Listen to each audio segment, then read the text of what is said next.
Improvising shouldn't be looked at as a tool to make counterfeit or poor substandard quality products or services, or a way of cheating. But I think it should be used as a tool that can be utilized in the moment of crisis, in a moment of emergency, in a moment of need.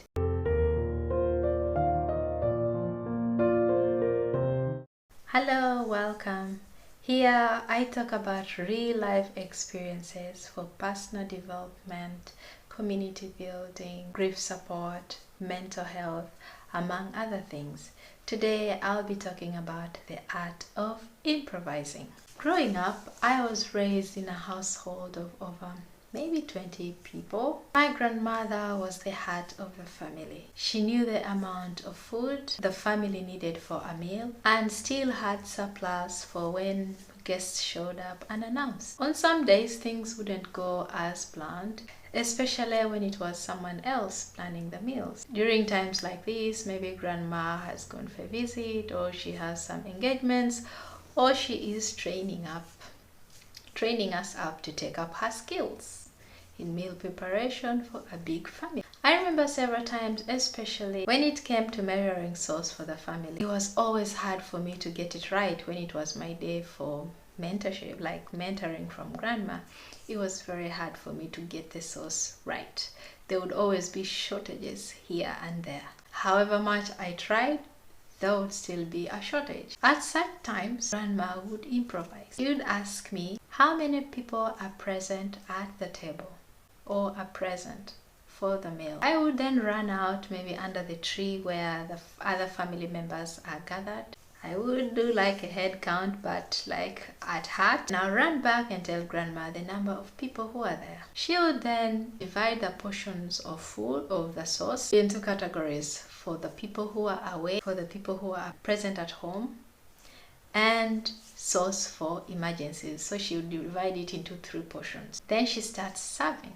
If there was a deficit, she would just add up some water, balance, and portion it again. No one ever worried about missing food because grandma always had something. It didn't matter the time, she always had something.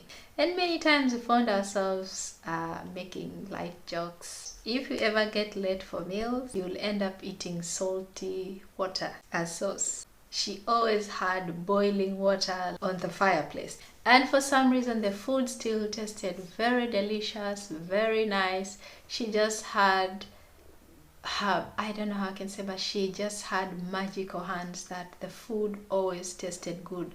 No matter whether she did the improvising or not, the food still tasted nice. Back to the art of improvising. Improvising shouldn't be looked at as a tool to make counterfeit or poor substandard quality products or services, or a way of cheating. But I think it should be used as a tool that can be utilized in the moment of crisis, in a moment of emergency, in a moment of need, or a way of exploring new options and innovations. Improvising in one way or the other boosts creativity and pushes you to think outside the box, to meet a need, to fulfill a need, provide a solution, to conquer a challenge. It opens up room for solutions rather than the usual temptation of focusing on how big the problem is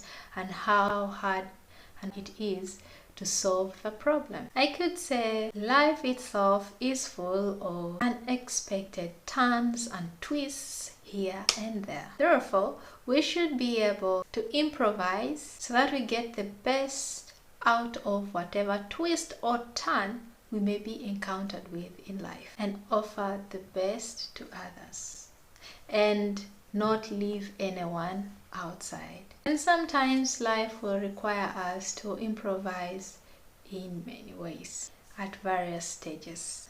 Thank you so much for joining me today. I hope to see you next week.